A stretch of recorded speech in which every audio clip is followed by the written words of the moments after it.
describe a little bit what your company is doing in Cluj, in big line, just to have a good base to start. So Călin, if you want to, or yeah, okay. To start, I would like to thank you for the invitation. Yes, for the moment I am one of the delivery managers on this department of Internet of Things in entity data. There are other two delivery managers, but I am specialized in this automotive area and with a particular customer. To answer your question, shortly, I can start with the products that we work on. So in terms of automotive domain, we work on instrument clusters, head-up displays, in secondary displays for inside the car we can see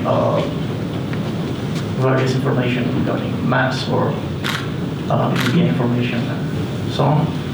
But also other types of devices, such as interior cameras, which can detect the movement of the drivers or the driver's head. So if the driver doesn't pay attention to the road in front of him, or he falls asleep at the wheel, he can be warned acoustically or through vibrations on the wheel. In terms of tasks, we do software development, system tests, and we also started recently some hardware projects where we are involved in support for hardware testing, but also support for hardware design. Of hardware? For automotive headlights, for for a premium manufacturer of cars. Okay, a lot of interesting projects. Yes. Apart from this, to complete the picture, what's interesting, and it's related in some part with what was what is the theme of this event. We also do, or we are responsible for development and testing of ADAS systems, starting from blind spot monitoring or rear traffic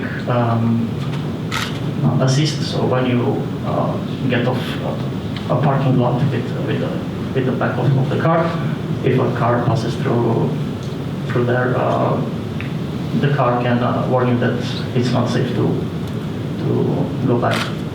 And yeah, some other functionalities, but we can discuss that. Okay, yeah, thank you. Dennis, can you describe a little bit what's happening inside Bosch Cluj? Of course. In terms of project and yes. big head. First of all, thank you that still some persons are still here. It's late, I know, but thanks for listening. What Bosch in Cluj is doing besides the manufacturing, because I think we're talking about development. As I mentioned at the beginning, we have the three main pillars. That means software development, hardware development, and reliability located here in both sites. That means city and also Juku. And what we develop, for example, in the software field, some main projects, not all the projects, is a stereo vision camera. That was one part that you saw outside with the camera that is behind the mirror. That means here we do pre-development together with our central research department in Germany. That means we really work on at the top level of algorithms, and that developed in Cluj. I'm really proud of that. A lot of algorithms are now inside of serious products. Then that is one part of the automated driving. The second part is the steering system. That means it supports your steering in a car, and also is necessary for automotive driving, because without the steering system the car would not be able to park automatically. Another part from the automotive world are the ultrasonic sensors. Here we do the applications for different customers, and of course, due to Romania, we have Dacia as a customer, and also some other car customers that are close to us. And for me, most impressive thing was, for example, that you have to do the application for each different color from a car. Yeah, you're surprised. I was surprised in the same way, because every color has a different thickness. Well, not thickness, it's a different Some colors, the ultrasonic sensor works in a different way. That means you have to use the application for the different colors. And that was for me really where I said, wow, there's a lot of knowledge behind. It's not only the application, and we have a big team that is doing this for different OEMs. From the hardware field, we are also working, for example, on the e-bike system. That's quite impressive. For example, this weekend we have the Smida Festival. I don't know if you know it. This is organized in the Abu Sin Mountains. We are also there with Bosch, and you can try the e-bikes. And it's really easy to drive up the hill, and you can beat all the sporty guys without any problems. Come and enjoy the feelings to drive a Bosch e-bike or to get a ride. And we are developing here part of the hardware. That means as well as NTT is doing with the PCB design, we do this as well for automotive products and for non-automotive products, but with automotive standards. And this, I think, is also a reason why we are the market leader in the e-bike systems. At the beginning, when Bosch started with e-bikes, it's not a big market. And now in Germany, there are more than 40 million e-bikes in the market. That is, if you count this, that means nearly every second German guy has an e-bike. I don't know why, but if you see, there are more mobile phones available as citizens. That I think a lot of people have e-bikes. And then for the reliability, we offer the service inside the Bosch world. Maybe you don't know it, Bosch has roughly 400,000 employees. And we are offering this reliability service to the whole Bosch world. That means everybody who wants to test a device, if it survives for the 20 years, can do it here in Cluj. And we have brand new equipment to test different things like climate chamber, like dust, like salt, and like water tests. And we do this on the best competitive level inside of the Bosch world. And these test centers are located here, or they are located in Juku, not here, because we don't have the size and also the weight for the floor would not be possible, because the machineries, they are really heavy. That's why I asked. Yeah, but that is a rough overview about our projects and topics. Sounds really good. And questions like, let's say someone who's a developer wants to move in automotive. What special technology do you think he or she will need to learn, or what's the approach here? I think that the most important is that they have the right mindset. For me, if persons have the right mindset, they can learn everything. And for me, it's really important that they have the right education. That means the right basis. I told a story in the break to some of the guys here. I was the first time in 2013 in Romania to visit the universities, and there were some guys that had no clue about software. And they mentioned, oh, Dennis, the universities, they look not so good here, and they're really old, and the topics that they have and the equipment, that's not really professional. And I said, yes, it can be that you think this, but the big benefit is that the Romanians learn the basics. They really understand the basics from programming and what happens, for example, on a microcontroller if you program something. Compared to some German universities, they learn, not all, but some, they learn programming by drag and drop, but that is not programming. By what, sorry? Drag and drop some UML stuff and generate code. And the biggest problem is that they don't know or they don't care about runtime. In the end, you have a really small microcontroller where the software has to run in runtime, maybe sometimes in microseconds, not milliseconds. And I hired, unfortunately, I'm sorry, I hired in Germany 2 Romanians. They left the country because I offered a really nice job in Germany. They're still there. Hopefully they come back. I'm working on it, sorry. And they were my best experts. That means whenever my Germans are not able to find the failure, I ask the Romanian guys, and they found it every time. Because they understood the basics. And that is, of course, you ask for the technologies, now I come back to your question. They can learn it. That means we have be using different technologies. We're using program languages, C++, C#, normal ANSI C, Python for testers, really important, most important language for testers. Python, I learned it on my own as well. But that depends on the job. But as I mentioned, the most important what we do at job interviews is a mindset and the understanding from the basics. The rest, we will teach them. No problem. Yeah, in general, I agree with Dennis. I will make some further remarks, we are also not looking for specific skills in persons. For example, depending on the job, you can have an electrical engineering doing a great job in automotive programming. We also had a mechanical engineer which changed his field of expertise because he was passionate about programming. He knew the basics of electronics. So we turned him in a good software system tester. So in terms of skills, you need to have the right mindset, as Dennis said, and to know the basics of programming, because each programming language can be learned or can be taught by our colleagues. We have mentors, we have training specialists, so each new colleague has specific steps in the onboarding process to do his job on the project. Apart from this, the technologies change from project to project depending on the project. We also work with C#, C++, but mainly C programming.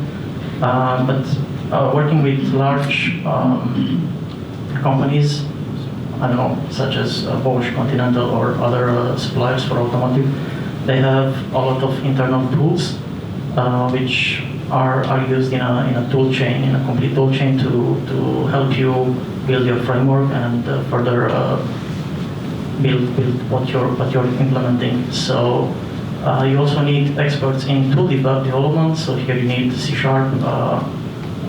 C++. You also need people who are skilled in hardware, because sometimes you can have defects that are in a gray area where it's not really software, but it's also hardware related. So you need all kind of, or a wide range of skills in people. I see. Okay. So basically, if I understood properly, the person has the right, desire to go in the automotive. It should be possible. He or she have good skills. Yes. At the moment, I think with the right approach, a person has the basics in electronics and programming should be able to do a job in programming or in.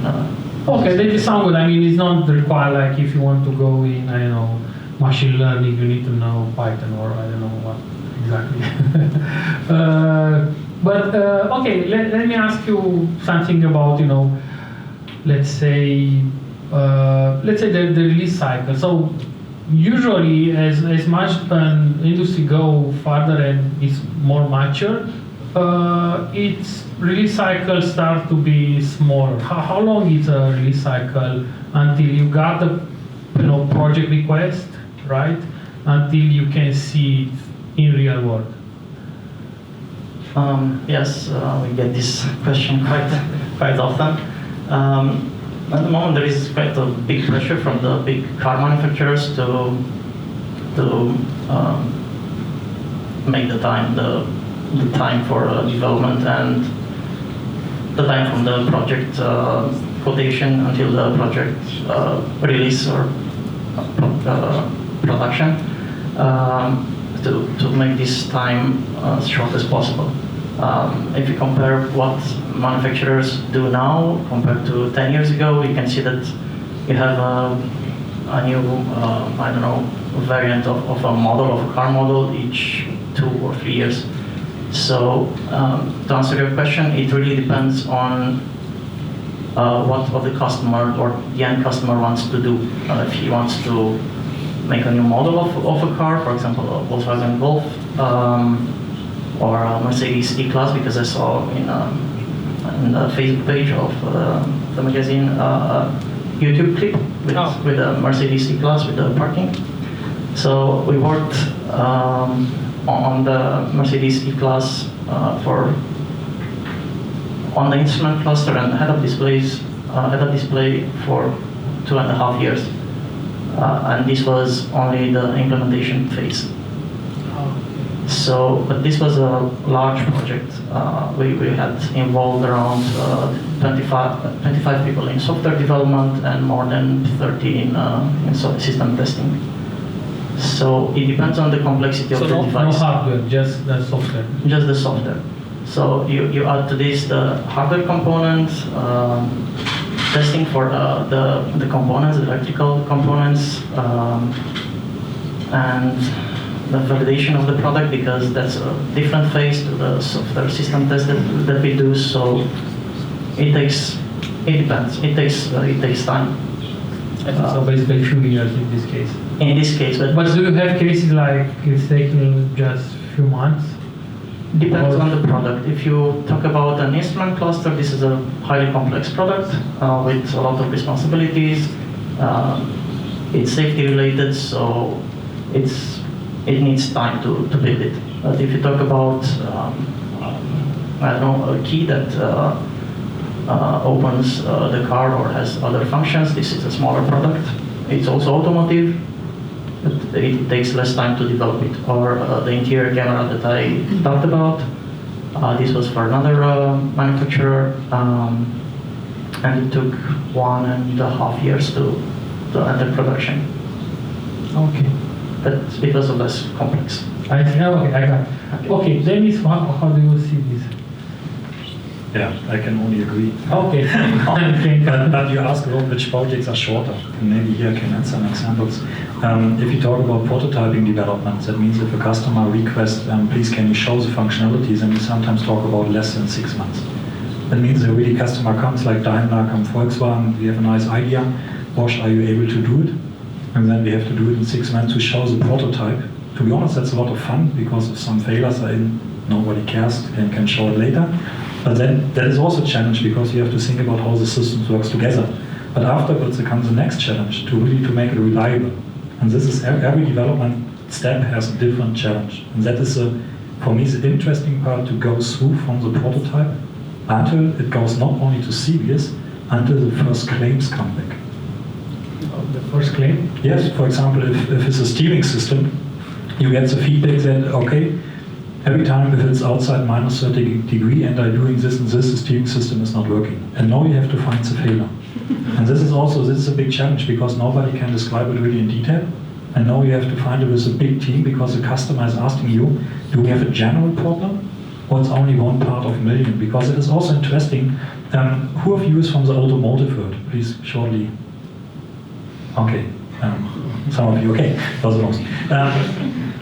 What is interesting, in the automotive world, we are talking not about how many % are not working, we are talking about how many parts per million are not working. And the customers, they are asking us, for example, the production, they're asking us, you are allowed only to make a failure less than 2 parts per million. That is a total different requirement. If you think about the app, for example, before I read a little bit in my newspaper app that I have at TV, and it's so often crashing. But I don't care, because I start again. Please think about if you drive on the highway, 160 in Germany, maybe faster, and your steering system is saying, I want to go to the left. To be honest, if your steering system says left, you cannot stop it. There is so many power behind it will break your thumb or what else. And it's not acceptable. And this is, for example, a totally different requirement to app development. Different challenge. On apps development, you have cycles from 2 weeks. Another challenge. I don't want to say one is more complicated or other, but it's a different challenge. And that makes it, for me, quite interesting. Sounds interesting. And, we saw today the demo, your demo with valet parking, which is cool. But how do you see the autonomous driving in the future? And how do you see, how advanced, for example, is Tesla compared with the rest of the world? Are they more advanced, or is just a buzz? Okay, now I have to be careful what I answer. Let me answer your first question, how I see the development of autonomous driving. A lot of persons are talking that we have in 2025 autonomous cars. To be honest, my personal opinion is we will not have it. It will take much longer. But what you will see is step-by-step assistance systems that will assist you during driving. Please think about this parking situation that will use a lot lot of time. What we also developed as Bosch is that you use your stereo vision camera, your ultrasonic sensors. If you drive through a city, the car is detecting empty parking lots and sending the data to a cloud. That means if you are nearby and you push your parking button, your car will say which parking lots are empty. Okay, now you can ask the question, yeah, but if only 2 cars out of 1,000, yes, of course, you have to start. But it takes some years and then it's really available in each car. Also another system, and I think if you think about, where I'm not happy with, it's the traffic jam. That means traffic is stopping, starting, stopping. There I lose a lot of time, especially when I hear from some colleagues, Cluj is so crowded. I send them every time to Stuttgart. Afterwards, they're happy to be back. If you are once in Stuttgart and you have a trip that is normally half an hour, you can need 4 hours for it. Due to the traffic jam, that is unbelievable. If I plan meetings, I have to plan only 2 meetings per day because I'm not able to catch it. So, and that means the next step is, or what is already available, is that the car assists you from 0 up to 60 kilometers per hour in a traffic jam. That means you have to do nothing, and the car is stopping, accelerating, stopping. And this is something where you can read some emails. For example, I ordered a new car, I will get it end of October, and it has this system from Bosch in. And I'm really looking forward to use it in Cluj, because if there's a traffic jam, that's cool, because my car is doing everything up to 60 kilometers per hour. That means I can use it nearly on the straight way, on the assembly, and I have to do nothing. And this is step by step also what the home zone assist, what we showed is, this car is learning what you are doing. That means if you park several times, think about the next step. You live in a street, you're driving it every day, 2 times at least. So the car is learning, and then comes the point that the car says, okay, now I'm able to drive this part that you drive mostly to work on my own.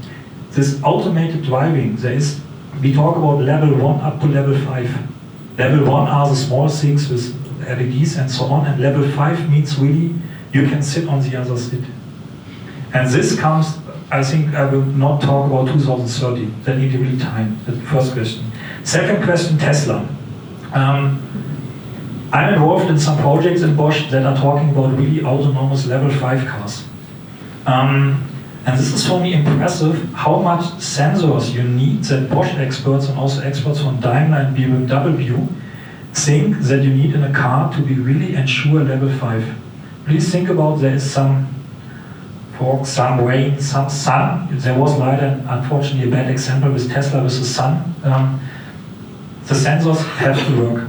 That means you don't need only one sensor. That means if one sensor is not working, the car has still to drive. If one sensor is dirty, a small thing. How often your car is dirty? Now you have a camera and so on. All the sensors are dirty, but you rely on a car that drives automatically. Oh God. And if you look on a Tesla, how many sensors he has in? I have a friend of mine, he's a project manager, and he tested the Tesla in Germany on a highway, and he told me, okay, Dennis, that is a nice car, but really I don't want to let Tesla drive on the highway, because they have sensors that if you drive fast on the highway, the sensors need longer to detect the obstacle as the accident can happen. And this is something, if you drive up to 60, 80 kilometers per hour, I think it's good, but I personally, I don't want to rely on. Okay, thank you. That's a good answer. I saw a lot of information in the media about this subject. It's very popular and people are excited about it. But my personal opinion is that we are, as Lenny said, we are quite not there yet, because I'm a bit more cautious as a person, and the car needs to depend on too many variables to be able to drive itself. And yeah, we have a lot of good things which are in cars, which are traveling around us. As I mentioned, a lot of driving assist systems, cars that can warn you that the line change that you want to do is not safe, or the blind spot or the blind spot monitoring assistance, or the adaptive cruise control. All these things can make your car go by itself on a highway, but when you're with the speed on a lower level. but to reach a fully autonomous drive, it requires too many variables and correct infrastructure to have, for example, you have cameras which detect traffic signs.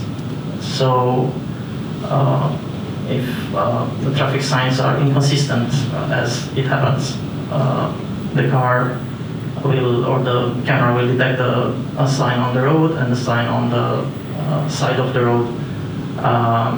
This needs to be consistent. Yeah, you can take them into account while you're coding, but the infrastructure needs to be consistent and to be ready for this autonomous vehicle that we're talking about. And regarding Tesla, my opinion is that they are taking a different approach to the big or the classic manufacturers, and they are more. They want to change by being bold. So they want to change this automotive industry, but it's the automotive industry, coming back to your other question regarding new people which want to go in the automotive world. Automotive domain implies a lot of responsibility, and you need to be cautious, because what you're implementing or what you're relying on can affect the lives of the passengers. So I would rather be cautious, and until we have covered all the use cases of the scenarios, then we can talk about autonomous or fully autonomous driving. I would like to add something. When we're talking about autonomous driving level 5, that is from my side not possible with a normal programming approach. That means you need the buzzword artificial intelligence for it. But why I say buzzword, everybody is talking about artificial intelligence, but if you ask the people, okay, please describe me what is artificial intelligence, the most of them are not able to answer. And to say it in some simple words, artificial intelligence is nothing else as seeing a kid growing and learning by failure. Also, artificial intelligence learns by mistakes and adapts to the failures. And if you think about autonomous driving, these cars need, before we can send out them, need millions of data. That is also what we have here. We do a lot of test drives to collect millions of data, for example, to program algorithms that can detect the traffic signs, not based on algorithms that is round, that is this, that we really do it with artificial intelligence. And please think about a situation that everybody can have. You drive on a highway, and there is a bag from McDonald's in the front. How it makes a difference that it's a bag or a stone or some wood? You are a human. That means if you do the test with 1,000, because everybody is saying, oh, automated car is not allowed to make failures. But it's artificial intelligence that learns by failures. That means if you do this test with 1,000 humans, what do you think? How many would drive over the bag because they say, wow, it's an empty bag? Oh, it's empty. Maybe someone makes a joke and there's a stone inside. You don't know. You have to find it out, and it has to be clear. Automated cars will make failures. They cannot 100% safe, and that is where we have to live with. And I think we are not, at the moment, not ready for this. Because we will never reach the level that the car is 100% safe. It's theoretically not possible. Especially that probably who will be responsible in case of the accident will be the company, not the person, because he was not driving, right? It was the car.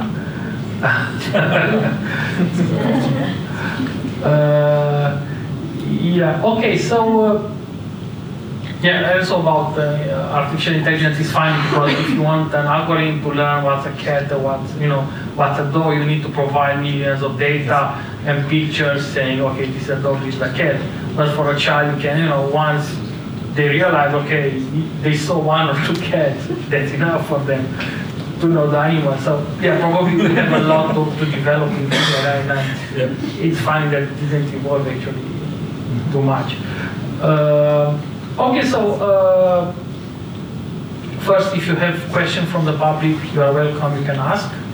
Until then, I'll keep asking more questions. In the automotive industry, other than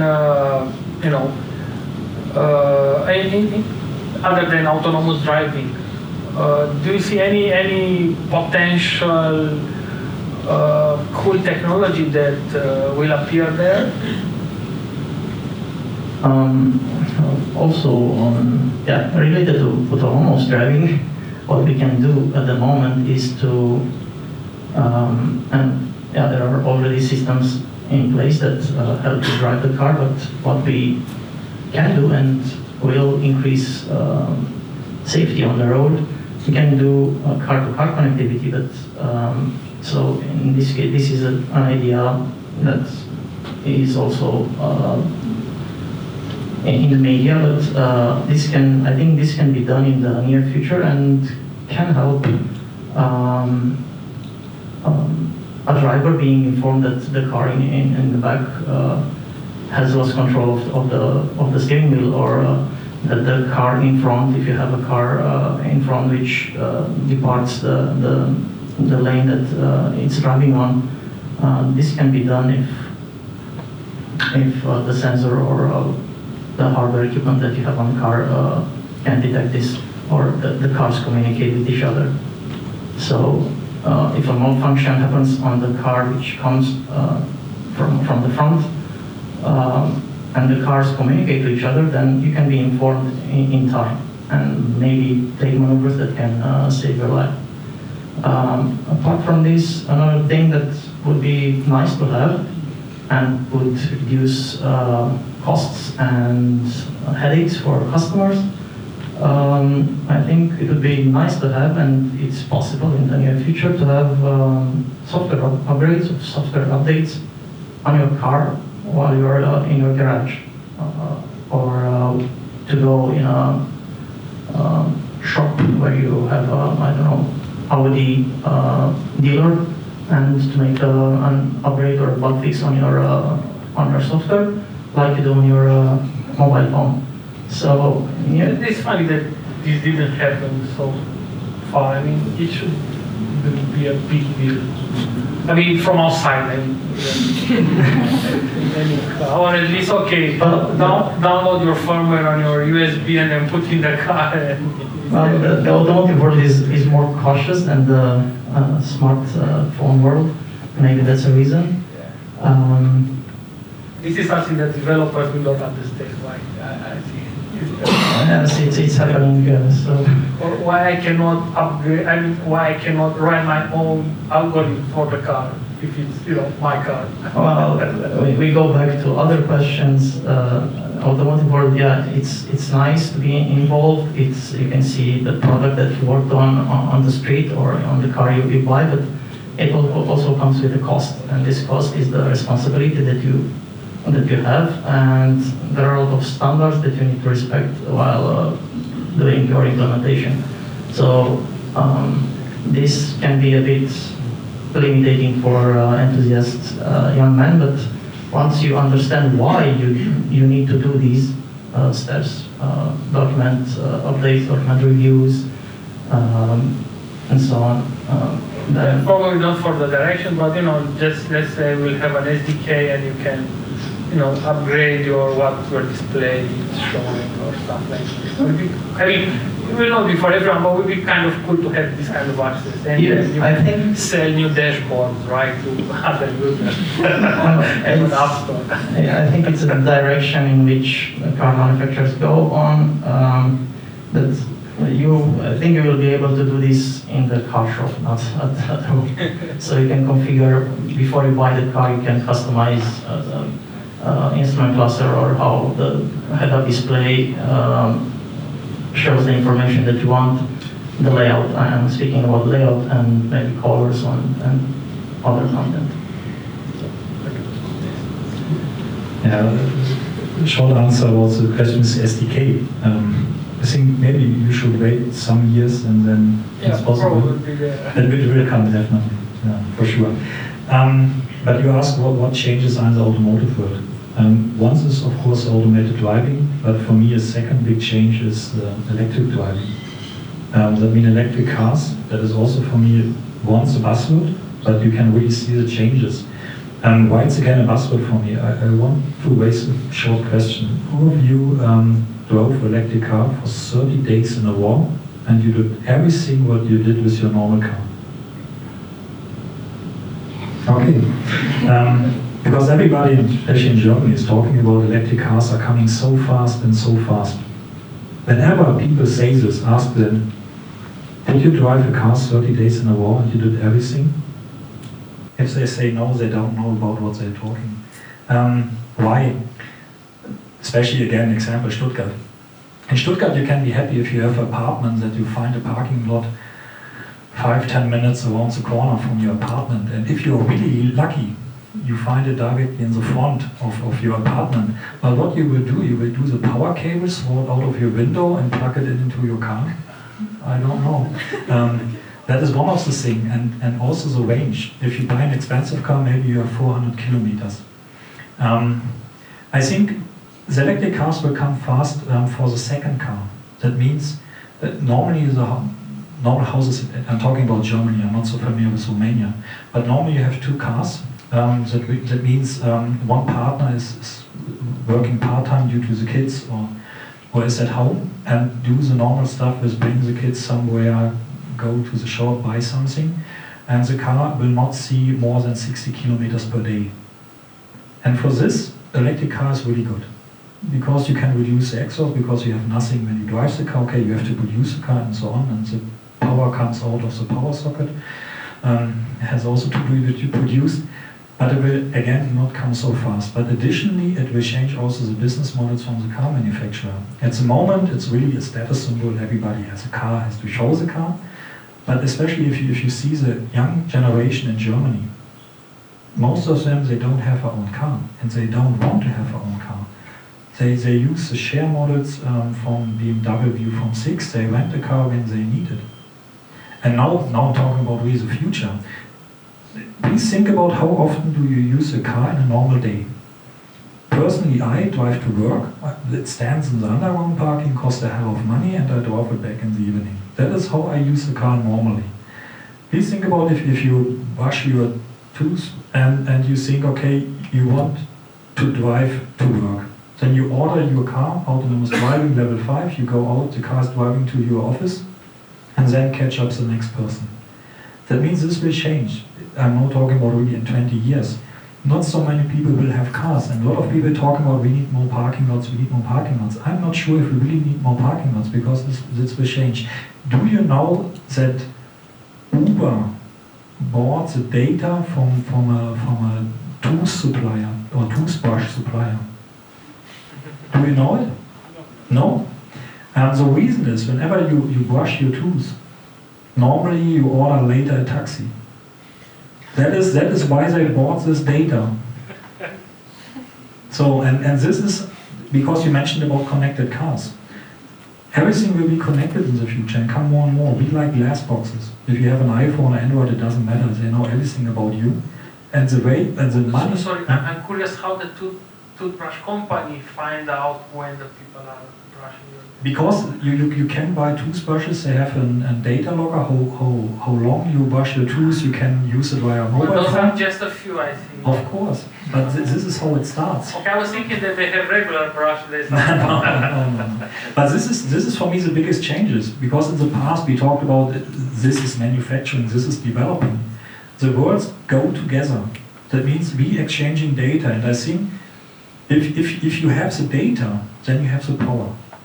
If you have the data, you can develop business models, and it doesn't matter if it's automotive or if it's toothbrush or if you have a restaurant. It will totally change our life in the future. And I think in 20 years, we don't use the car as we use today. Probably we'll just take the car, and if you don't pay, we have to watch advertisements. Yes, of course. And for example, one feature is, because a lot of customers have a lot of variants, I think Dacia is for me like a role model to make it simple and easy. We personally bought a Dacia Duster, and we are really happy with the car, because if you compare the costs and what you get, that is for me unbelievable. If you buy an Audi, that is not in balance. You pay a lot, and okay, you pay a lot. But this, if you see they have less variants, And if you see big car manufacturers, they have a lot of variants, and that costs a hell of money. For example, it's for me unbelievable, if you buy an Audi and you have this nice display in, you have to pay up to 3,000 euros. To be honest, my smartphone can do much more. And there is a holder available for 10 euros that I can place it. And I'm more happy as with my navigation system in my Audi. But the car manufacturers, they notice it, and they will change it. That means, I mentioned to you, you will be able soon to have your own apps in your car, because otherwise your display is useless. And this, again, that will change. And you talk about right, to go to work, and if your car is autonomous, then they can do some other stuff. So at some point I was reading an article, and I'm curious about your opinion on this. So let's say if the car's autonomous and you buy a car, basically the car will go and make money for you, be rent to other people. But at some point, the company which are producing the car, Audi, Mercedes, and so on, will realize that instead of selling the cars, will be better to just put them on the street and let everyone to use them. And at that point, people will be unable to buy cars anymore. Do you think this might happen? No. You will be every time able to buy cars, but the number of cars that normal persons will buy will decrease drastically. And it's already happened. If you see that Daimler, Volkswagen, all of them, they have corporations with sharing companies. And for example, they also bought different companies that shares car. And that is the reason, because they know the business model will change. It's a moment that you get a feeling. And in the production site in Juko, we are one of the sites that produces motor ECUs, for example. One of the sites. I think we have at Bosch 10, 20 sites that are producing motor ECUs. And we are producing each month over 100,000 motor ECUs. We are producing ECUs for the park pilot sensor in the region of millions per year. This will change. The cars will be in the future more expensive, and then you have to utilize them. Otherwise, only some persons are able to buy cars, and this you do with car sharing. And this is why a lot of companies spend a hell of money into car sharing models, because only the companies will survive that offer this service. For example, my son, I'm talking with my son, my coming son in November. I talked with my wife about if my son is really doing or getting a driver license in 18 years. I don't know, we will make a bet, and we decided to make an envelope, and we will write in, we will close it, and we hand it over at his 18th birthday to him. What we thought about his future. I don't know. Maybe we'll get a plane license. Călin, do you want to add? Yeah, I agree with Dennis. We can see what will happen, or we can anticipate what will happen in the next 2-3 years. But more than that, it's difficult, because the pace at which things are changing in the automotive world is very, very fast, and it's driven by, it's my personal opinion, by the smartphone technologies. And once you get an application on the smartphone that is very popular and very useful, everybody will want it on the car. So in the end, maybe your phone, your smartphone will dictate a lot of things that you can do in your car. That's how I see it. Okay, and maybe one of the latest questions. Do you think Cluj industry is growing up in the automotive? And at least for me, let's say last year at IT Days, I think only Călin keep a presentation on the research area about autonomous driving, right? And now for 2017, I put an automotive section there, and it seems to be maybe too short, like 4 presentations at most, because there are a lot of companies who are, acting in this area, and it's kind of curious because, it's even the local industry somehow change and get into this direction. Yeah, it depends also on how the manufacturers see how to build their cars. At the moment, you have a lot of devices in your car, and you don't have one provider of hardware. You can have multiple providers, or like Bosch, like Continental, like. Yeah, but you see locally that the automotive industry gets, more and more people in the R&D. Yeah, in our company, I speak for entity data. We had a very sharp increase in team members. So in 5 years, we grew from 10-20 people to we are now around 200, specialized in automotive. Yes, but our focus is not only on this automotive area, because you can do a lot of things that impact the car. You can write drivers for the microcontrollers that you use on the instrument cluster, or on the head-up displays, or on some other devices. So there are a lot of domains in which you can work on. But maybe at some point Mercedes or BMW will decide, yes, so maybe we would like to build our own instrument cluster, or to make it from A to Z, the whole package. And so it's really dictated, this need for the automotive by the manufacturers. What we plan to do is to grow this Internet of Things department to. Okay, so in entity data, autonomous driving, automotive is under the IoT umbrella. Yes. Okay, now I understand. Under the Internet of Things, and we have a section, or a sub-department specialized on car IT. So everything that has to do with cars. But, the plan is to grow in other sections also. So here you have a lot of choices, from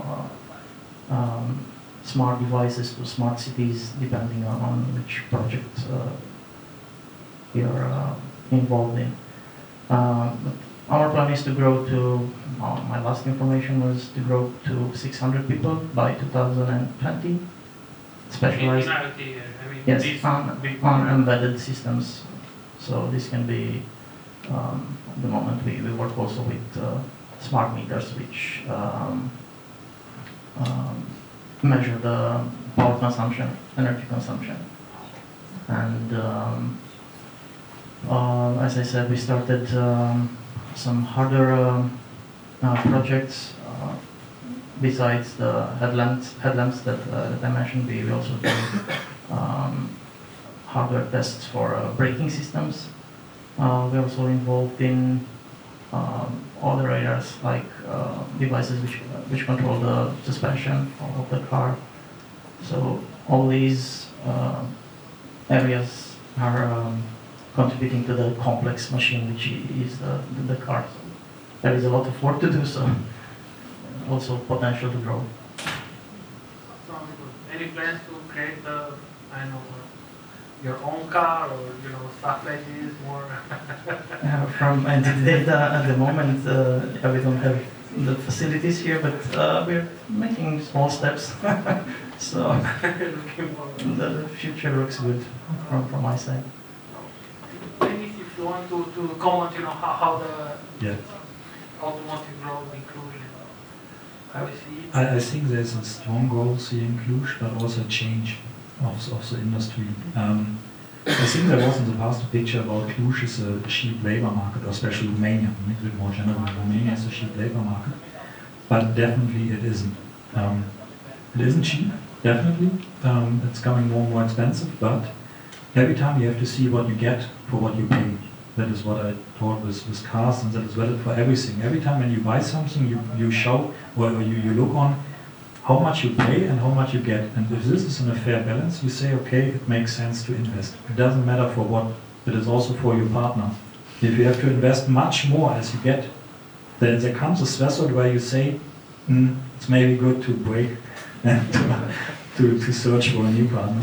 And this is the same for Bosch is investing a lot because we believe in Romania and especially also Eastern Europe, we believe in Cluj. And what I every time tell, if somebody, because I rejected a lot of project requests, because they are searching for cheap labor market. And I send them to other regions from Bosch. There we have this really cheap labor market, but you have really to look what you get for. But if you talk about high complex topics, pre-development on a level from a research in a company, of course it costs money. And this is for me, Cluj is fair, that is in balance, but we have to be careful, especially in the software fields. Last years are growing like hell, and it comes in directions that the balance is not kept. Here we have to be careful, but nevertheless, it is a good country to invest, and Bosch will also continue this investment. But this is not what you asked. What is, for me, is a change, but it's growing. And companies are getting more and more responsibility. For example, for the cheap labor market, you do normally extended workbench. But this is not possible anymore in Cluj, and we are also not doing it. We have to aim for full responsibility projects. If you see that it's not only valid for our engineering, it's also valid for the production. They ramped up a full production hall in, I think it was in 3 years. And now we already started to build the second production hall, and we discussed the third. Because Cluj is the right place to invest. And I'm really looking forward how Cluj will be in 10 years. Yes, that sounds good. Okay. Thank you. Let's see if you have any question from the audience. They are tired. No, we have one from Anna.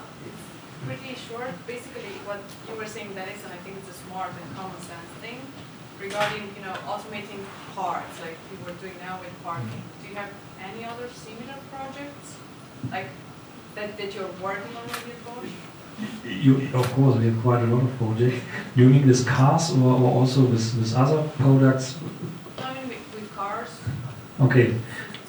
Oh, of course, with cars, we announced some months ago a partnership with Daimler that we will, that's a challenge project, that we will earlier than 2030 offer with Daimler together cabs.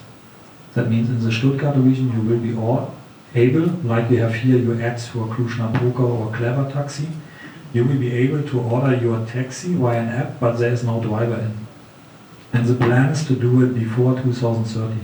That's a big challenge because I mentioned before what does it mean for a car. And the cost for such a car, unbelievable. And this is, you have to use this car really 24 hours that it pays off. This is one of the projects we are working. But we have also a project with car connectivity, also mentioned by NTT. And what is really interesting, we're using our knowledge to bring this into the other fields. Like maybe you know the ABS, that means if you brake that your wheel is not stopping fully, that you can still steer. And I think it's in October or November this year, you are able to buy bicycles with ABS. Yeah, you're looking good, Cluj. But you can see it on YouTube, and I tried it on my own. Whenever you have the chance, try this kind of bikes, because if you normally drive a mountain bike and you want to brake, the most of the person use only the brake on the back, because I'm also not able to handle these bikes, because you have really aggressive brake systems, and if you brake, you turn over your front wheel. And there, it doesn't matter on which ground you drive. You can really push the brake 100% and you stay. You never did such a short brake. And this is for me impressive to see. And this is, for example, on what we are working, because we have the slogan invented for life. And this is what we try to do. We really develop things invented for life. And one small story. We developed small sensors, and what the most of you didn't know, I think in 99% of the smartphones here in the room is Bosch technology. That means every one of you is working with Bosch sensors around. In this nice mobile phones, there's a really small sensor that detects the air pressure, the rotation. If you play games, this is measured by a Bosch sensor. And we got the offer to build for a military, for weapons,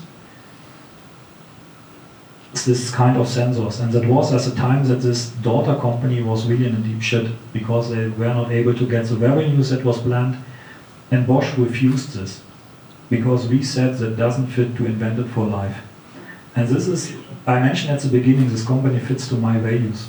And this is one example, and you asked for which kind of projects. We are working in different projects where we think where we can really use our knowledge and bring it to other products, technologies, and really invent the life from everybody. But there was a second question, I think. Yes, my question is more related to the two-wheelers. How do you see them getting more, let's say, smart and autonomous? Because that's another interesting topic. Okay. Yeah, of course. I really would be nice to see autonomous driving two-wheelers.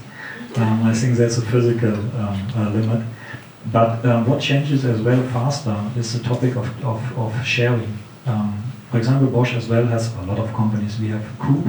This company offers in Berlin and Paris hundreds of e-scooters, and you can rent it. You have here the bicycles that you can rent for free, and I think this is changing. You will not have your own e-scooter. You will rent it via smartphones. You will drive. And I mentioned before that we use technologies from the cars and bring it to other products. We are here in Cluj working on a technology that is based on stereo vision camera, and we bring it on two-wheeler to save life and to make the life easier. That is what we do, but in the direction of autonomous driving, we have also ABS in the motor bicycles and so on. It's really easy to drive them. But on the other hand, you have to be careful, because if you have a lot of assistance, there are physical limits. That means if you drive with 200 in a curve, that you can only drive with 100, no system will help you. You will throw out. That is also risk on systems, because a lot of persons believe in, I can do whatever I want, the system will regulate it. But if you go over the limit, it will not work. I hope that answers your question. That's interesting. Shouldn't the electric, I mean, the system knows better what are the car limits? Of course. I mean, physically, they can know better than a human. Okay, I can go, Of course, the car knows the physical limits, but if you drive in a curve with double speed, then the car can do not so much to avoid the crash. That is, of course, that's right. Okay, let's finish this because it's too late, and I want to come to the next event too, not your wife, so don't let Okay, thank you very much. Thank you for your time.